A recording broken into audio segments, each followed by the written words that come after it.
Hello বন্ধুরা, কেমন আছো সবাই? আশা করি সবাই ভালো আছো। তো বন্ধুরা, আজকে আমরা জানবো তুফান টাইটেল ট্র্যাক নিয়ে কি বলল কেজিএফ 2 খ্যাত ইয়াশ।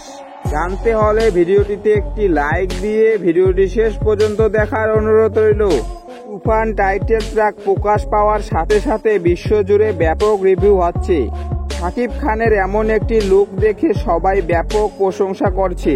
তুফান টাইটেল ট্র্যাকের শাকিব খানের এমন একটি লুক দেখে অনেক আবেগী দর্শক বলছেন যেন কেজিএফ এর নায়ক ইয়াশের মতো লাগছে শাকিবকে।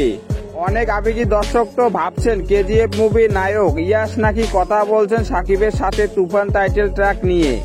আসলে নেটে কেজিএফ এর কিছু কাট ক্লিপ দেখে অনেক আবেগী দর্শক এটা ভাবছেন, কিন্তু না, এমনটি আসলে না।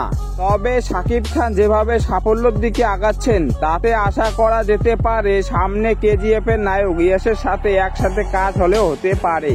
তো বন্ধুরা, আপনাদের কি মনে হয় শাকিব খান কি ইয়াশের থেকে সেরা হতে পারে? কমেন্ট বক্সে এসে জানান আপনার মতামত। তো বন্ধুরা, এই ছিল আজকের ভিডিওটি ভালো লাগলে ভিডিওটিতে একটি লাইক দিয়ে চ্যানেলটি সাবস্ক্রাইব করে পাশে থাকবেন। দেখা হচ্ছে পরের ভিডিওয়ে। ভালো থাকবেন, সুস্থ থাকবেন, ধন্যবাদ।